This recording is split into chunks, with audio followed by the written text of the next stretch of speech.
into knitting probably about 18 months ago when I moved to Switzerland, which has winters, and I wanted something to do that was cozy inside once it got dark and freezing, something I didn't super feel where I moved from. I have also, around that time I was looking for more information, and I got deep down the rabbit hole of, knitting, YouTube, Instagram, Ravelry, everything. Yeah, knitting is probably quite a large part of my life now, I would say. And I wanted to make a video to just kind of cover the last year-ish, my vague feeling of what a year is. You can fact check me. Yeah, I've got dates on most of my Ravelry projects. My Ravelry will be linked in the description, and along with pretty much any information. If anything's missing, just send me a comment, DM, and I'll try and add it. And yeah, you can also follow me on Instagram. I'm Garden Variety Knits. Hopefully that's also this channel name. Haven't made the channel yet, so we'll find out. Yeah, so I guess I wanted to start with this sort of video because, there was a rash of them in early January, but I'm sure that you're craving more of that by now. I know I watch pretty much every year of knits video that comes my way. And then also I thought it would be a nice overview of kind of what I've done so far. This definitely spans a time where I would say I was learning a lot. So like, top one here is destined to be frogged. So yeah. But it's kind of an interesting overview. It gives an idea of maybe some of my tastes or like things I like, don't like. Yeah. I just finished filming a bunch of quite awkward try-on footage that I will insert along with pictures and descriptions and stuff. Yeah. So hopefully you stick around for the ride. Okay, so let's get started. Yeah, so like I said, it spans about a year, but maybe a little more. And it's probably most of the major projects I've undertaken. There's a couple of things I knit that I don't have here that were gifts for my mum and for my sister. I'll try and remember to talk about them. Okay, cool, let's get started. So, from memory, one of these two jumpers was my first ever garment, and I think it's the one on top. Okay, that's not quite true. Jessie made my secret crop a couple summers ago, but this was like my first sweater. Correction. Yeah, I think it was this top one, so let's get that out. This is a cardigan that I made. I wanted a striped cardigan. For some reason, in my head, Taylor Swift wore a striped cardigan, and at least in my memory, I have this memory of her wearing, it was like warm color stripes, so not like this, but it had like quite big stripe, like kind of color block almost stripes. But I couldn't find any pictures of this. And even, or maybe I didn't, it weren't what I wanted. Anyway, I will also insert a picture of one single cardigan that I found that the Gap once sold, apparently, but I haven't been able to find any other pictures of it. And that's kind of the vibe I was going for, but I was very new. I just looked up, I didn't know, for example, that you could add stripes to different patterns. And I didn't realize, I don't know, just so much stuff. I wanted a cropped cardigan, so I was searching Ravelry, specifically filtering for cropped length stuff, and it's like, I now know that you make a cropped garment, mostly, with some asterisks, but pretty much by shortening a non-cropped garment. 1 second. So this yarn is Gilliatt, I think it's Rerum Natura, or the other way around, Rerum Natura Gilliatt, which I have heard about, and it's a worsted weight yarn, and it's 100% merino. And I need to fix my Ravelry project because I haven't linked the correct yarn. I just typed in exactly what I saw on the yarn ball, which was in French, and clearly did not successfully find the link in Ravelry. But yeah, it was pretty expensive.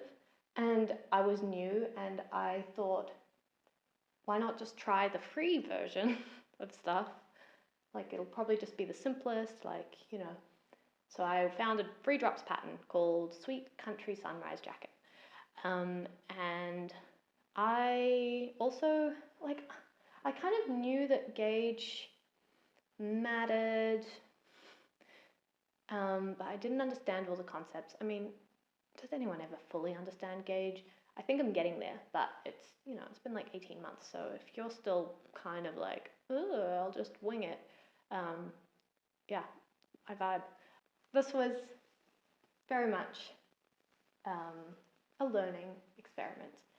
So the pattern is just a raglan, and then you pick up for button band, which is in double rib, and same with collar. And honestly, I'm pretty pleased with like the color choices I made. The gauge, like, it's pretty good for this yarn. I think I must have done some cursory checks for at least like suggested needle size and stuff like that. But for, you know, other unknown reasons, I mean, I was just a novice, so I didn't know much about blocking and how that affects gauge, for example. So this felt a lot tighter, like it was kind of all bunched up, because it's quite a springy yarn. It's so lovely. When I blocked this, it got a lot bigger, including especially the sleeves, which are longer than I intended them to be. But honestly, kind of nice. But because I didn't know all of that, I decided to modify the pattern from the very beginning. Because I cast on the recommended amount of stitches for my size, and then I was like, this is too small. I don't want such a like constricting neckline. And so I decided to do some, I don't know, like I started a little bit into the pattern, like I just cast on the stitch count that you would like increase to and skipped a couple rounds or something. Really not sure. But the point is that the neckline is now huge. Could have predicted that maybe. Yeah, that's not great. I also just don't love the raglan. Because, you know, you kind of get these corners in the stripes, which are okay, but not really the vibe I want. And also, it's beautiful yarn, and I kind of feel like maybe it deserves a slightly more updated version. So I am planning to frog this, and I'm going to use kind of like a saddle shoulder construction, hopefully, to get the same effect as that one in the Gap, which, oh my gosh, that one reference photo I have, like I've zoomed in and it just does not have enough pixels, but I've been like, oh, there's definitely some rows that are going like, not so vertically at the back of the neck type thing. So unfortunately, I don't have again, okay, maybe I haven't learned anything from the beginning of my journey, because I am planning to hack for the gauge that I have, hack the elevation loop sweater by Other Loops, which is a saddle shoulder, but it's not a cardigan, and it's not in this gauge, but I'm planning to hack that and add stripes. That will be, okay, that's a teaser for like upcoming podcast episodes. Okay, anyway, that's probably enough about this, except to say that the yarn's beautiful. I haven't worn it that much, but it also hasn't pilled hugely, like little bits of pills, but they're quite kind of, I think it would depill really well. It feels just like so light and so warm, and I honestly will probably try to use this yarn again because it's just gorgeous. And yeah, I'm pretty excited to have this again. I just need to remake it. That's number one.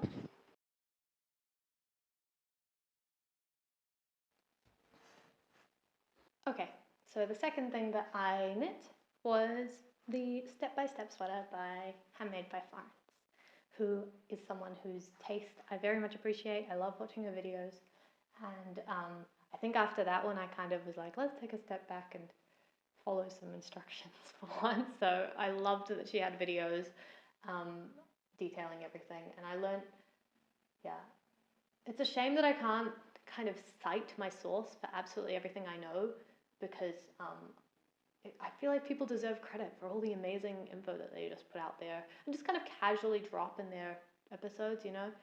Anyway, I digress.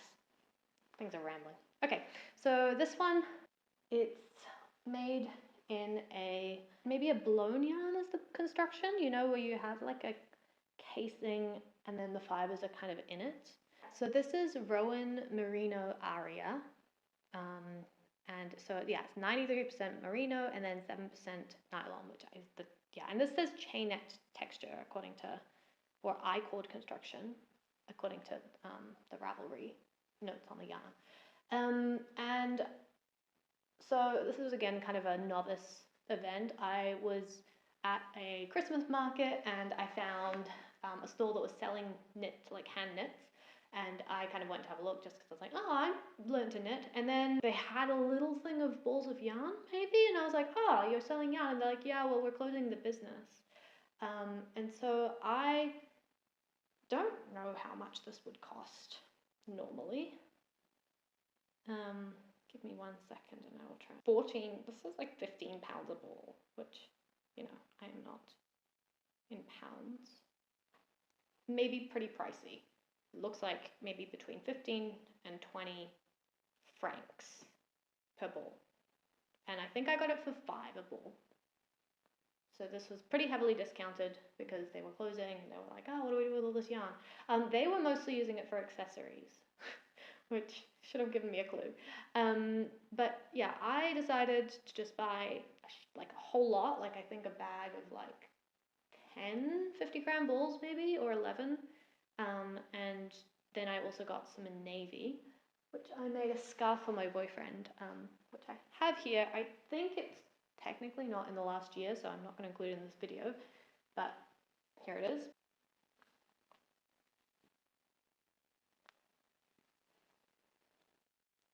And yeah, basically I don't like this yarn, unfortunately. It's soft, it's plush, it's springy, but so you know, it's lovely, and I think it would be really nice, and it's also bulky weight, I'm pretty sure, so it would be really nice like as a hat maybe, or yeah, I don't know. So the issue is that it just wears really weirdly. It like it pills, but just in a way that's like, I don't know if I'll be able to show you. It's like just fluff, but in a, like, just looks really scruffy. It doesn't feel to me like it'll be hard wearing, and it doesn't de-pill particularly well. And on top of that, it was really stretchy, maybe because of the I-cord chainette thing.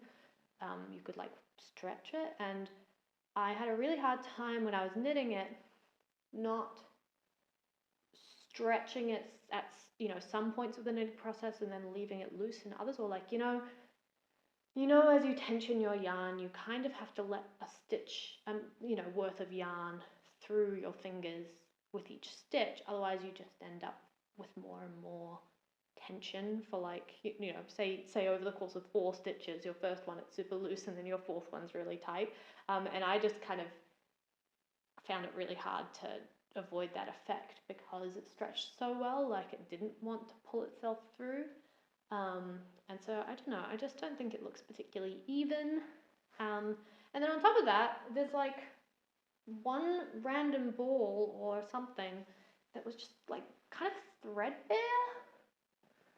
I don't know if you can see that, but it's a really distinctive thing. I kind of got it in the cutaway footage of my try on, so hopefully I'm playing that as well.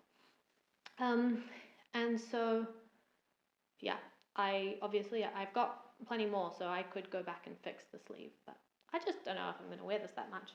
On top of that, you know, I adore Florence for making this, and I adore her for including some short rows at the back, but I think the funnel neck is not something that I super wear. I think I would probably go more for either a more dramatic turtleneck or like a neater, like a folded collar, which I know she included. It was my fault for not realizing that I didn't want that. And then also, I just don't know how much a raglan suits me. So there's another YouTuber called Maya, I think, or Milaism Tinks. I'll link her in the description. I really like her. She's also in Switzerland. And she talks a lot about how since she started climbing, she's gotten some shoulder muscles, and now like raglans don't really fit her in the shoulders, and I have exactly the same. Well, I already had pretty broad shoulders, I think, for a woman to start, and then I also really like rock climbing, and I'm not like crazy strong, but I definitely am broader here than I am like, you know, in the rest of my torso. Like, I mean, I think everyone is, but you know what I mean. Maybe more than standard pattern grading would assume. Like I just bought a jacket and it's kind of snug in the shoulders, even though it's good everywhere else. Yeah, struggles.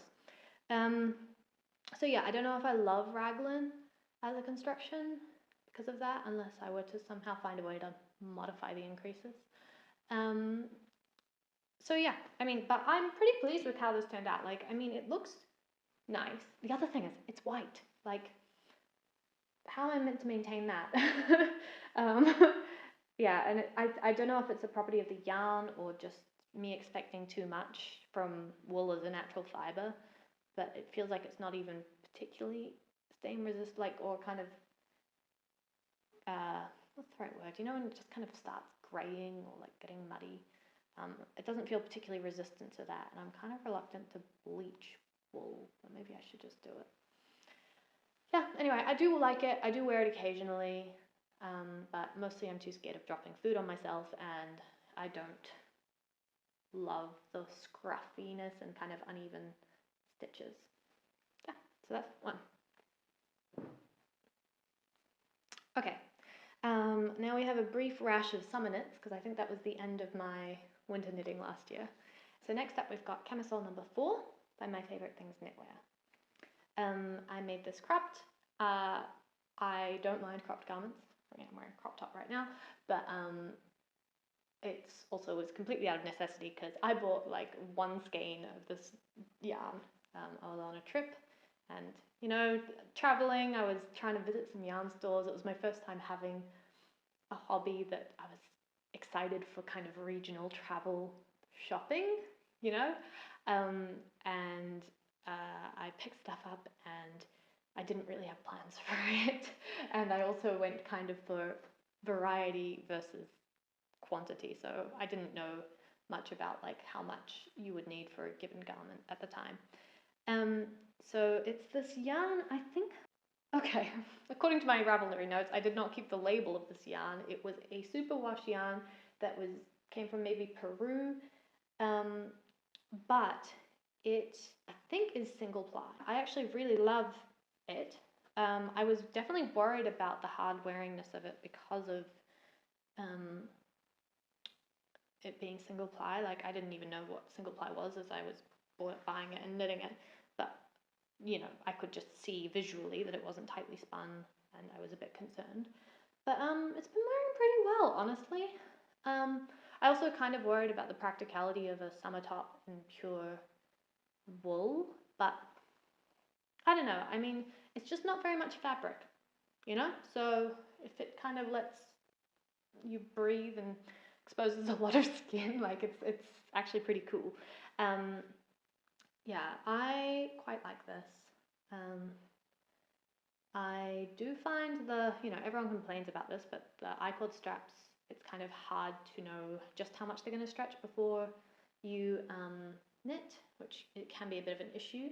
I also think, and I only really noticed this as I was trying it on just now, but I think that the back straps are a tiny bit too wide set. I mean, you can kind of see here, it's stretched outwards across the top as well, so maybe that's part of it. But I almost feel like it tends to pull outwards because of where it sits, like where it joins at the back, rather than, you know, if it was a little bit close to set in, it feels like it would stay on my shoulders a little bit better. But yeah, not really any complaints. I think the strap length's pretty good. I think I kind of nailed it. Yeah, and I really love the pattern. I think it's really pretty. It felt like a long time. Like fingering weight, I think I went down to 2.75 millimeter needles, whereas the original pattern calls for 3.5. Yeah, so it took me a while. But I just liked the fabric that gave me. I think I did swatch for this. And on top of that, I Was paranoid about see-throughness because I wanted to wear this without a bra and I didn't want transparent fabric. Which, you know, I achieved, mission accomplished, but I was glad to stop once I ran out of yarn, even though it was quite short. Okay, that's that one. Okay, so the next one is the square neck camisole, which was by Helene Beba, and again, very influenced by Florence from Handmade by Florence. Can you tell? Again, this is cropped. Again, I had one skein of yarn. This one is, I think I do have this one linked in my Ravelry. It's called Crucci Luxury Merino Crepe 4-ply. So yeah, it's a fingering weight yarn, 100% merino, gentle machine washable, so I guess superwash. And I haven't noticed it growing or anything because of superwash nature, so maybe it's, I'm not really sure. But one thing that's really interesting is that the crepe, I don't know, I mean, it's not super noticeable now I look at it, but the crepe nature of the yarn, again, it kind of makes it fluff a tiny bit, maybe more than I would expect. And it, yeah, okay, maybe you can kind of see it. It means that one half of all the stitch columns kind of tends to be tightly twisted and the other half tends to be a bit untwisted, which leads to this kind of interesting like horizontal striping.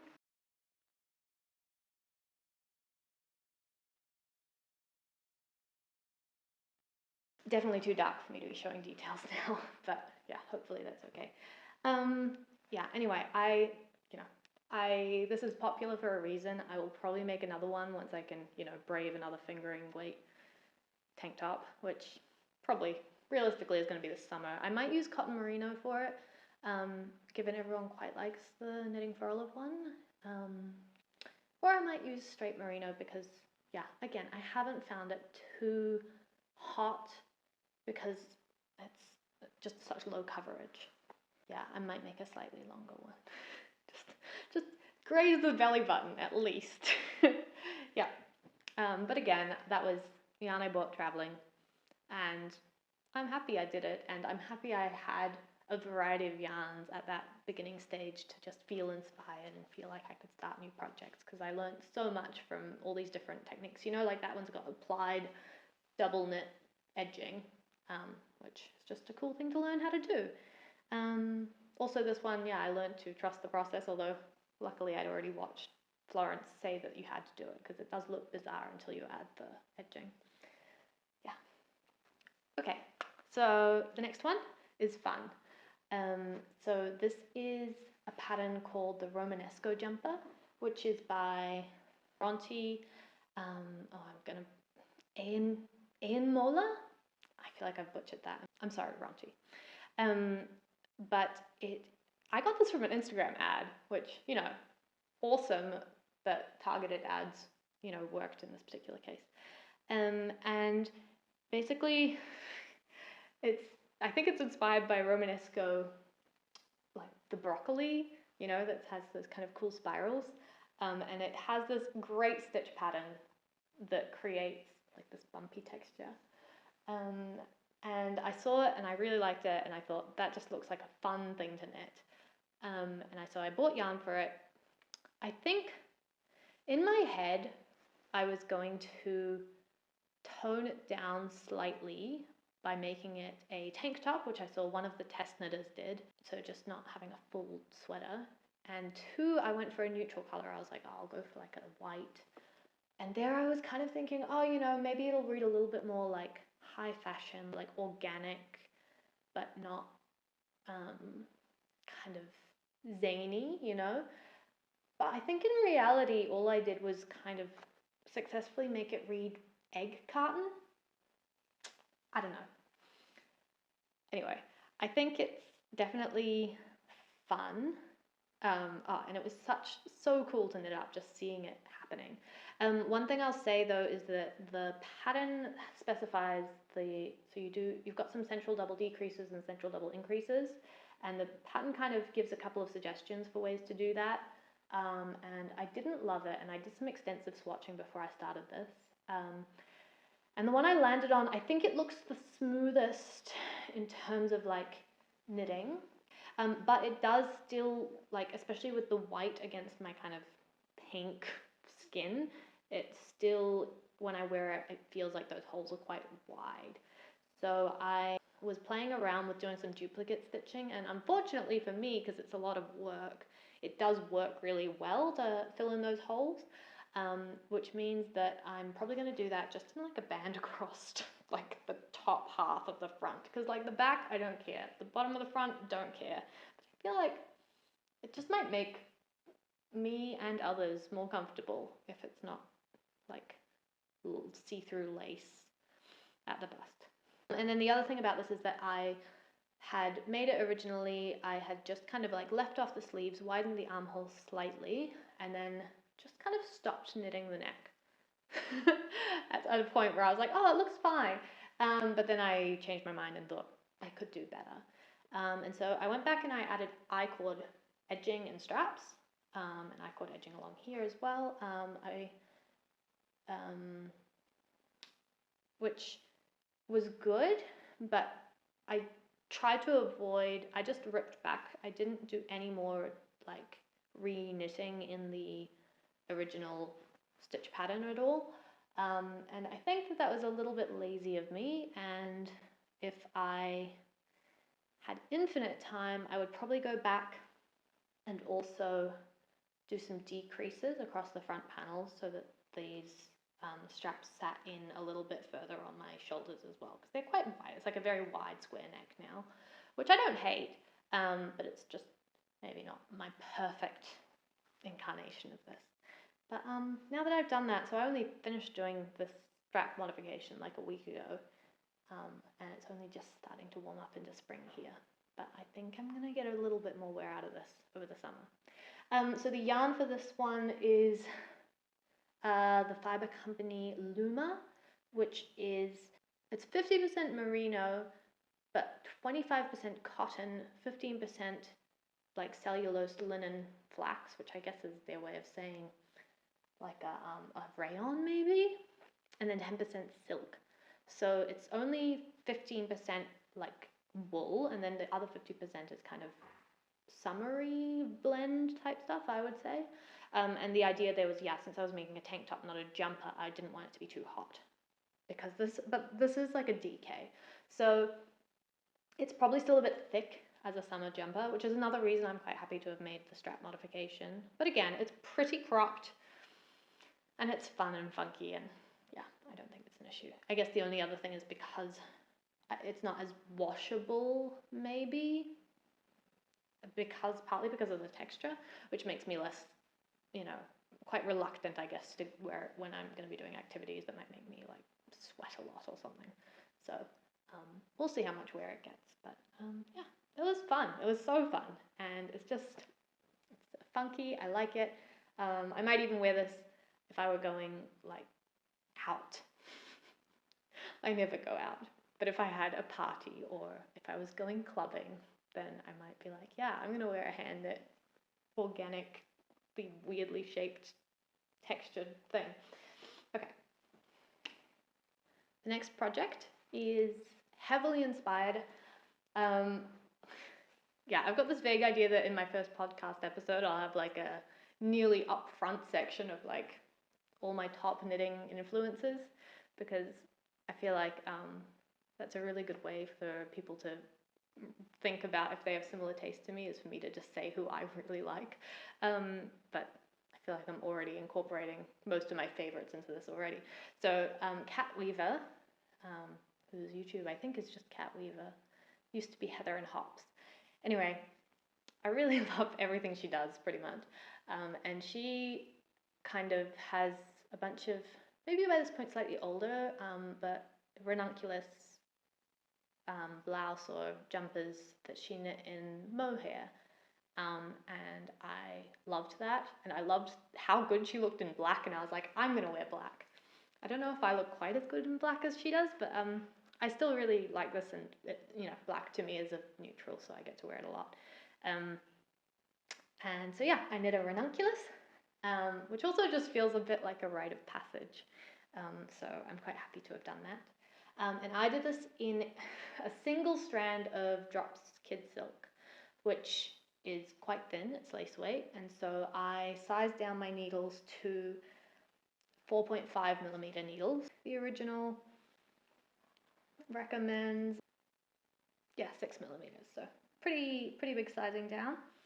And then on top of that, because, you know, I had obviously much smaller gauge, so I needed more stitches, so I knit a size 4, whereas I think, you know, maybe a size 1 or 2 would be what I would have gone for if it was the, you know, on gauge. I also, I mean, it's all on my Ravelry, but I added a couple of extra plain knits before I did my raglan increases because I knew that my row gauge was going to be much more of a problem, I guess. I think basically proportionally my row gauge was smaller even than my stitch gauge was. And then I also had, yeah, okay. I mean, I can't remember what the original pattern did, but everything's in my Ravelry for how I modified it to make basically I just lengthened the yoke slightly from what the pattern would have said in order to get it to the right length. And I just added some knit rows in strategic locations.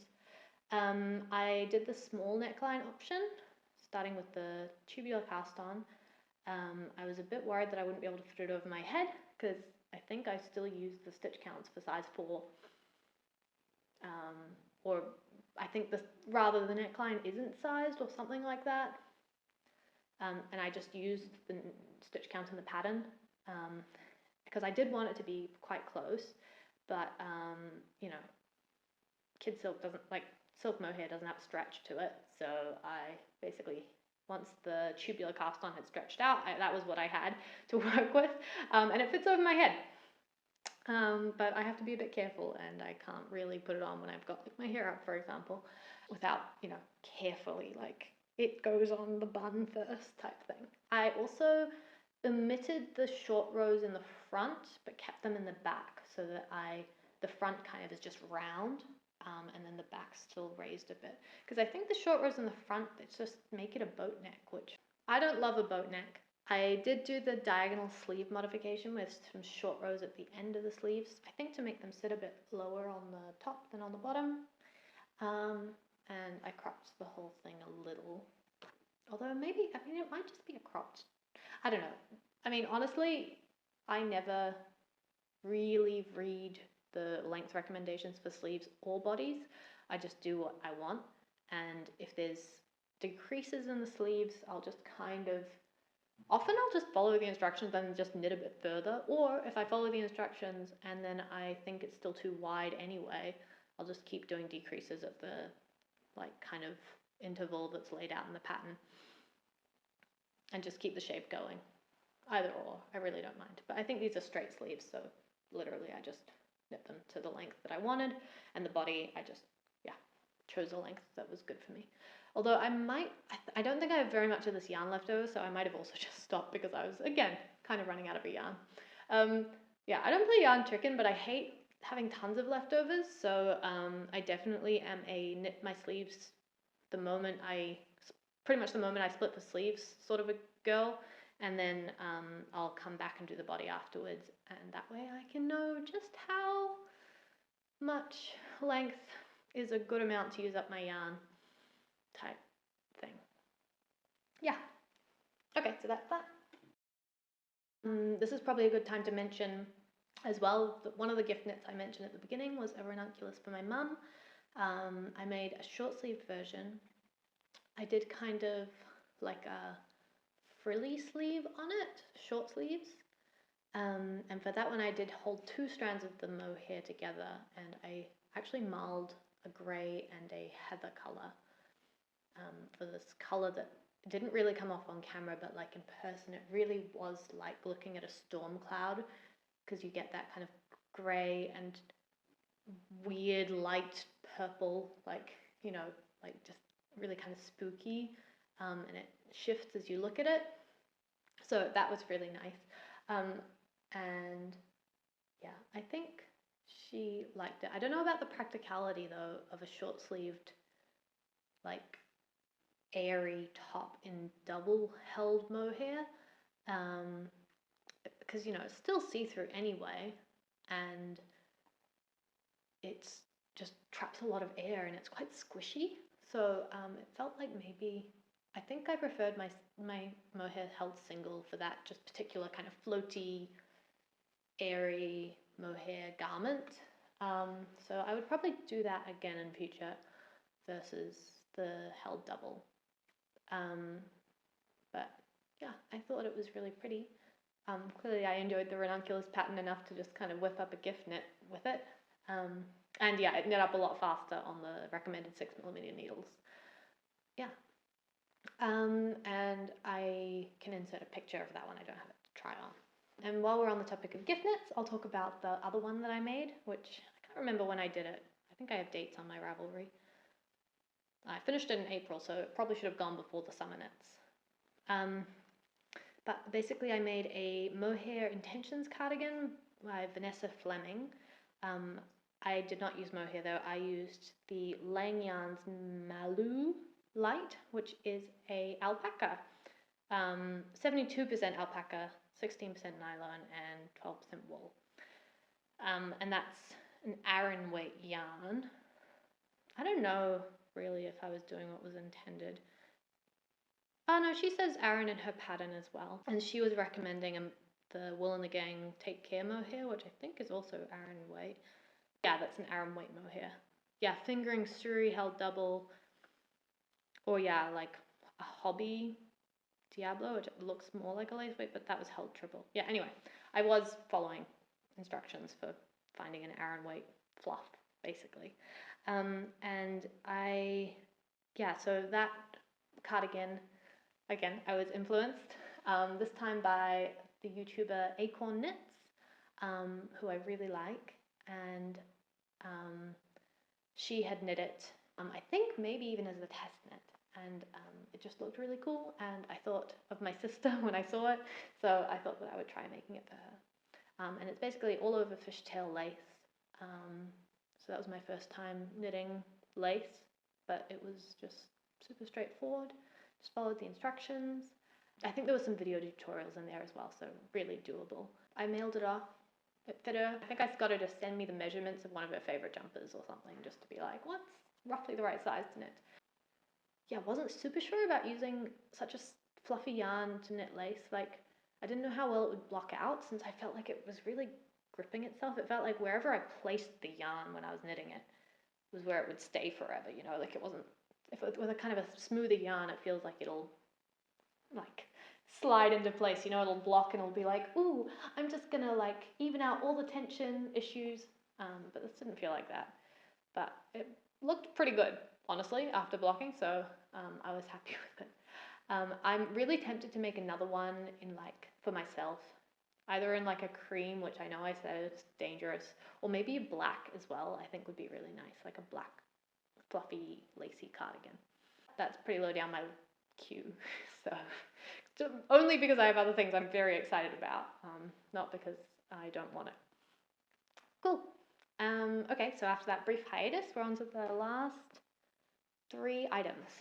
So the next one is this, which is the Northwoods V Neck by Jessie May. Again, Jessie May Designs. And that's a striped V-neck jumper, and obviously I omitted the stripes. I think the only thing I really did to change this one, 2 things. So I decreased the depth of the V, which she does have instructions for in the pattern, and I did that because it just looked like it was getting quite deep. But then I don't know if you can see, but the ribbing is like pretty chunky, and I think if I'd just done the original depth, it would have looked great. So that's issue, you know, that one's on me. And I'm just really impatient. And then the other thing I did was I added some short rows along the front bottom hem. Because for me, with cropped garments, maybe all garments, it just, but also maybe something about the shape of the V-neck. It felt like it was riding up and down at the back, and like not a huge amount, just an amount that I like. It looks fine at the neck line, but then I just end up with like the front of my top significantly higher than the back. I don't know, and so I just added a couple short rows at the front before starting the ribbing, which I'd be happy to provide instructions for. I think it's also in my Ravelry, and I think that's something that I should consider doing, especially when I make something a cropped length. Oh yeah, that was one thing I was going to say, just going back to my square neck camisole, was that I think this needs the same. You can see in the try on footage for it that it's quite a lot higher at the front than the back, and I think that's partly because it is just symmetrical, and obviously I have boobs that make it like, you know, they shorten the front, or I don't know, the front fabric has to cover a curve and the back is just straight. And I think that's the effect that happens with the jumpers as well. It's basically just, they need a tight, slightly more fabric. And so one option for that I think is bust darts, which I've seen like Lydia Morrow of What Lydia Made. Awesome designer as far as I can tell. Haven't knit any of her patterns, but really love her Instagram account. And just, you know, overall vibes. But she talks a lot about adding bust dart options in her patterns, and so I think that would be one thing that could fix it on something like a camisole. But with the rib, I wouldn't want to interrupt it too much, so the other option is those short rows at the bottom, which I would be happy to do probably. Yeah, and so for this one, yeah, the front bottom short rows are pretty good. Although I also have noticed on both this, so spoilers for the next one, I've knit this twice, and I've noticed as well, and you can see in the try on footage, that like at the front middle, it tends to create a bit of a crease. I think partly from the way the V-neck, like the ribbing pulls it. I'm not totally sure. Anyway, I also wonder if that would be fixed with bust darts. But one other thing I was going to say, so the yarn for this is just wool. I also got this on holiday in New Zealand, and it was just, it was a bit of a shame. I went into this really nice local yarn store that I found on the side of the road, and she had to leave, the owner, in like 15 minutes to pick up her kid, and she was like, oh, but look around. I really wanted to take in the whole store. I really wanted to buy a bunch of stuff, but I was really strapped for time. But I also felt bad because she was kind of waiting behind. Like, she was keeping it open for like 10 minutes just for me. So I was like, I have to buy something. So I bought these huge balls of just like yarn. I think I bought, they were skeins, but like of just New Zealand wool, and which I assume means not merino. I don't know anything really about sheep varieties anyway. And it's, yeah, so I don't think it's superwash, but it's semi-rustic basically. And then I also don't know if it's dyed, because I mean, the only reason I would assume it is because I don't, like, most of the sheep that you see in New Zealand are white, so, but it's like pretty natural colors. It's brown and black, and it's basically, I don't know if it's a 2-ply yarn or a 4-ply yarn, but basically half the plies, I don't know why I'm showing you, it's pretty dark by now, but half the plies are brown and half of them are black, which leads to the kind of like a mild, slightly desaturated kind of grey vibe. So I think also maybe it was a yarn choice thing in terms of the way that this sits, because it's not a very drapey fabric. It's quite springy, and when I wear it a lot, like, it kind of gets creases in the elbows. It feels quite like, I don't know, almost like gelatinous, like it, I don't know how to describe it, but it feels like once it kind of keeps a shape, it's not like linen that creases. It's more like it just springs into kind of a shape, and it doesn't want to just flow. Anyway, I do really like this. I wanted to just, I mean, I probably didn't do the pattern justice, but I felt like the pattern did the yarn justice, if that makes sense. I just wanted to make a nice, like, practical jumper. I wear this, I'm not precious about this. I'll wear it just to keep warm. I would wear it hiking. I would wear it cycling, you know, warmth. It's a warmth provider, and I really like it for that. And yeah, you know, I still bought the yarn. I still have that memory of like, you know, where I got it. So that's quite fun. Okay, we're getting down to the last couple items. So next is the one I had mild spoilers for, which is the next Northwoods V Neck. This, I've affectionately called this my clown barf jumper, because it is a highly variegated cotton yarn. I bought this in already knit up cardigan format at a secondhand store. It had a strand of some sort of synthetic fluff that was like grey held over it.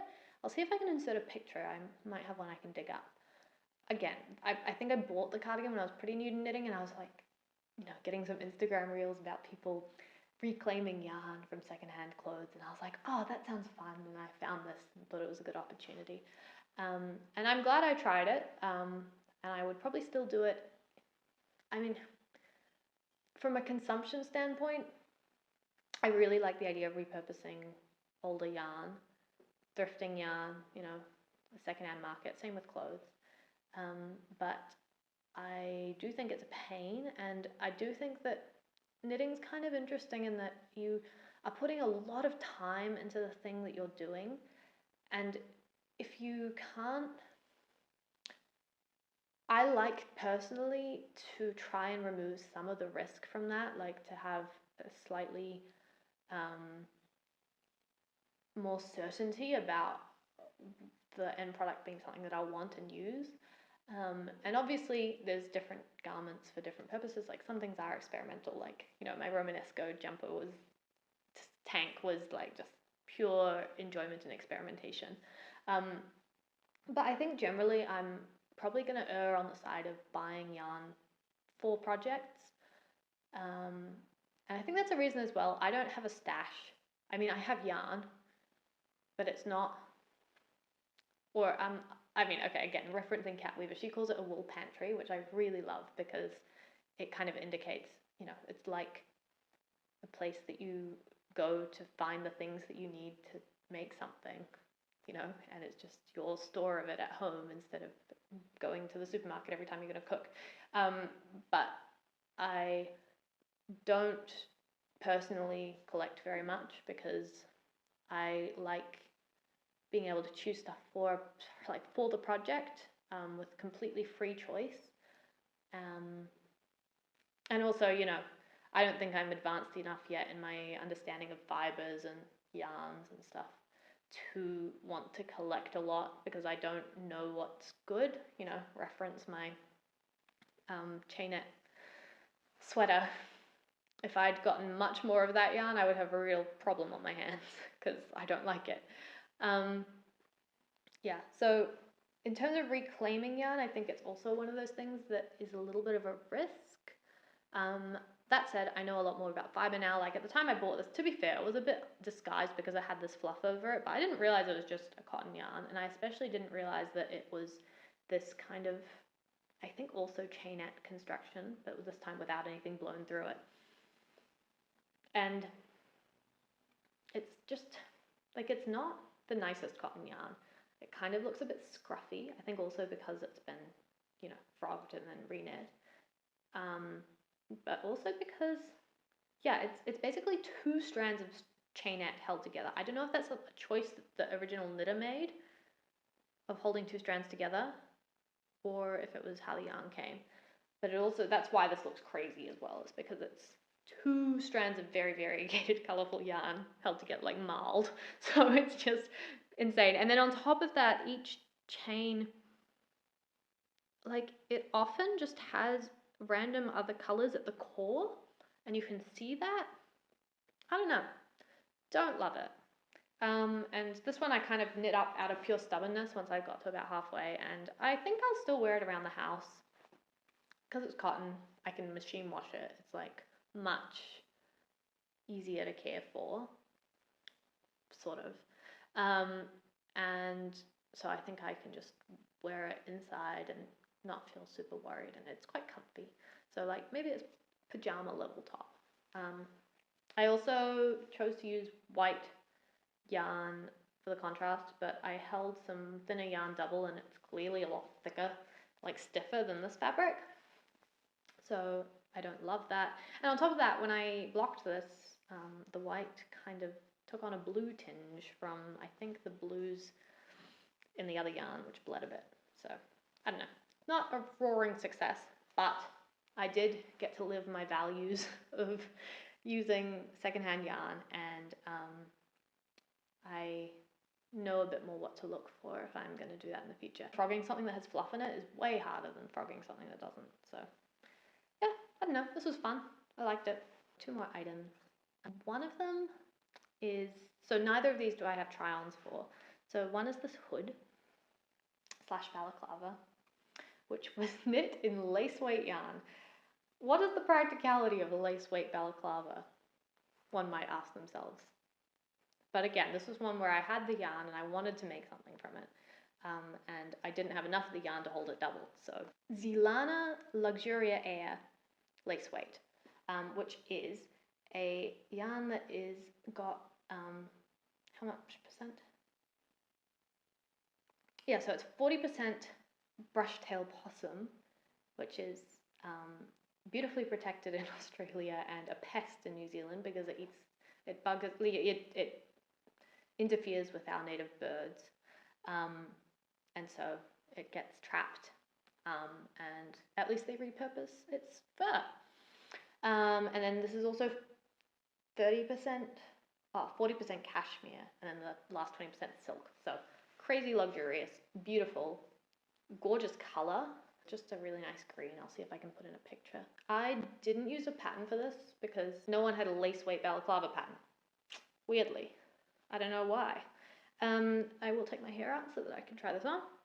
One other issue is that I was using like my minimum size needles for the whole thing, which meant that I couldn't go down a needle size for my ribbing. So I probably should have decreased stitches, but I was worried about it not fitting over my head, which is silly because it fits really easily. But basically now I don't have that nice like going in at the neck thing. But that said, I don't know, I just think it's really cute. I love it. I sometimes wear it under my bike helmet, which just to keep my ears warm. I only am cycling about 4 minutes to the train station, but that's good. And I also really like being able to wear it as a little hood, you know?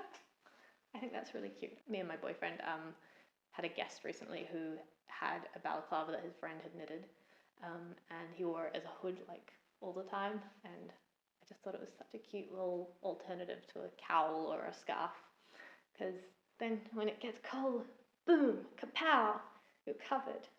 Yeah, so the lace weight isn't the most practical, but it is still warmer than nothing, or warmer than my hair, and yeah, I don't know. I've only finished this pretty recently, so I haven't had a chance, and it hasn't been super cold, so I haven't been wearing it a lot, but yeah, not as good as a really thick hat, but I think fine for like, you know, if I'm spending, like if I'm going to work, I only really have about a 10-minute walk from the train station to my work, and it's good for that, I think, you know, just for short bursts outside, and it packs down really small because it's, you know, not much yarn. Yeah, this was just, like I said, there's no pattern, but I just basically used broken rib 2x2. I started with a panel along the top, and I kind of roughly measured until the back of my head, and then picked up stitches along the sides, and then knitted around the live stitches at the back, picked up more, and then just kept knitting around and around. And then once I got to roughly the bottom of my face, I joined in the round and knit some ribbing, and then picked up all the way around the face for some more ribbing. Except I think I did the face ribbing first, because again, I was playing some yarn chicken. In the end, I actually had leftovers, and I could have knit the face ribbing a bit longer, and I probably would like that, but I wasn't patient enough to do it, and I had already bound off. I might go back and do that one day. I'll see whether it really bugs me. Yeah, okay. One last one, which kind of deserves a whole video of its own, but I don't have time for that. It also deserves everything, like really good lighting, beautiful photo shoot, all that stuff. but it doesn't have any of that. I have some pictures that I will insert. So this is a gift from my boyfriend, but he doesn't really stand still long enough for me to take pictures most of the time. So I don't have a ton, but I knit my boyfriend a jumper. I wanted to make him the thing is, I really love men's knitwear. You know, whenever I'm out at like a normal like clothing store, I always gravitate to the men's knitwear section. It's just so beautiful, but it never looks that great on my frame. So honestly, I think that would be a great benefit of being a dude, is just all the knitwear options. So yeah, I wanted to make just a nice men's jumper, but my boyfriend doesn't wear a lot of wool in general, and he runs pretty hot, and so I wanted something that he could wear like without just having to take it off constantly, like, you know, it wasn't purely an outdoor thing, because also when he goes outside he mostly wears like more technical like hiking gear, like, I don't know, fleece or like puffer stuff. I just don't think I could get him to cart around like, you know, a kilo of wool, which the heavier weight stuff would be. So all in all, I decided to knit him a fingering weight jumper, even though I really liked some of the other patterns that were out there in DK. So this is the, I don't know how to pronounce it, Scilly, I think, Scilly Gansey. And I used Knitting for Olive Merino, the fingering in, I think it's called Blue Whale, this color, which is really nice because it's quite a desaturated navy, and it's kind of got these slight flecks. It's very, very lightly heathered in kind of some kind of grey, and I really like it. But, you know, my boyfriend is tall-ish. Yeah, tall, long arms, and just, he really likes oversized clothes, and I didn't want to make him, you know, kind of a like snug jumper as well, because I don't think he would wear it very much. So I made him, I think, the size 4 in this, and it was something like, I probably have this written down somewhere, but it was something like, I want to say 300 stitches around, like, yeah, I don't know. I did the maths at some point. I think I did 160,000 stitches or something in this jumper. I wasn't salty at all. But it's beautiful. So you'll probably see better in the pictures than in the video. But it's a textured yoke jumper. Oh yeah, I've also added a little loop for him because he likes to hang it sometimes, which is probably quite bad for it, but you know, practicality. And it's got this slight textured detail on the sleeve as well. And it's kind of a drop shoulder. It doesn't drop a huge amount, but you know, just relaxed kind of fit. It's knit bottom up, which was a bit scary for me because I was just really concerned that it wasn't going to fit. In fact, I started in the size 5 and I realized it was too huge and I had to just restart. I didn't have the heart to frog it for a long time. I just started again and didn't look at the first version because it hurt my heart. And yeah, like I just didn't know how it was going to sit, how it was going to wear, like, until I joined the neck, you know, because you just don't know. It's really hard to tell. I did have a couple of jumpers that I thought fit them pretty well that I was using as kind of a template. But yeah, still a bit spooky. I did deepen the armhole for this a bit as well, just by adding a few more repeats to the yoke. Again, all my notes for this are on Ravelry. And yeah, oh, and then the other thing is that I think the original pattern has a bit of a rolled hem neck. And like, yeah, just some ribbing and then a rolled neck. And I chose to do double ribbing, like 2x2 ribbing, and do a folded collar. And I followed a really good tutorial for that, which is linked in my Ravelry. I might link it below as well.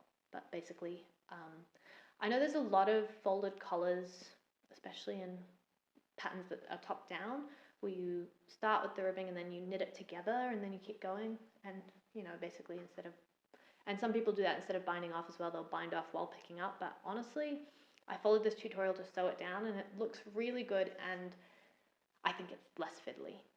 Yeah. Yeah, so this is, honestly, the texture, like, this is beautiful, but so the pattern is by the Raw Wool Company, which I forgot to mention, and it's in their fingering weight, but knitting for olive merino is actually in a light fingering, so I ended up sizing down the needles to 3 millimeters for the whole thing, even though the pattern is, I think, 3.25, which is not a huge difference, you know, it's just like one needle size, but over the course of like this length, it makes a huge difference. Like my row gauge was, I don't know, like 10% different, I think. Yeah, anyway, but I am so happy. I'm so happy with this. Like, so Venetia from the Woolly Worker is running a magnum opus knit along, and I want to join, but I kind of can't because this was my magnum opus, and now I just want to take a rest. And this was, you know, finished this year, but started last year. I'll see if I can put this on. I don't know if that will make any difference, but honestly, I'm definitely going to steal this once I've let him have sole use of it for, you know, a little while. I think I'm going to start, you know, being like, oh, I'm cold. Can I wear it? I did an Italian bind off on the cuffs, but I think I did it too tight. It was my first time doing that, so oh well, you live and learn. And one other thing is that this was the first time, so since it's bottom up, I started with a cast on. I didn't do a tubular cast on, but I did use long tail cast on, and I cast on in pattern for ribbing, which not something I knew that you could do until someone mentioned it in one of the knitting chats that I'm in. Basically, you can look it up. I'll see if I can link a video for it as well, but when you do a normal long tail cast on, there's a way to do it kind of backwards that mimics a pearl. I don't know if it's worth it, honestly. I couldn't really see the difference, but something you can do. Maybe better with bigger yarn. Like I think with the fingering, it's like you can't even, like you have to really take a magnifying glass if you want to see the cast on. Yeah, so really happy with this. It took me weeks, like months, like I think 3 months, and I was pretty monogamous, and I had 2 sets of really long flights and time in airports, and lots of time on trains. Like I was on holiday, not working while I was making it, and it still took me weeks and weeks. So labor of love. But I think worth it for once. Yeah, I definitely recommend the pattern for anyone else who's patient enough to knit a fingering weight jumper. I think my modifications were definitely made me happy. And then the one other thing, although, you know, very wide sleeves, but I don't know, it kind of suits my boyfriend. And then the other thing is that it does have like a gusset under the sleeve, which I knit to kind of give it a chance, but I think it's not necessary with the additional width of the sleeve that I had, and I also I didn't know how to block it. It just felt a bit like I don't know what shaping it's meant to add, essentially. Yeah, maybe if it's much snugger around your arm, that you would really appreciate that extra fabric. But since I was going for a baggy, oversized look anyway, because that's just how my boyfriend likes to wear his clothes, yeah, not really sure.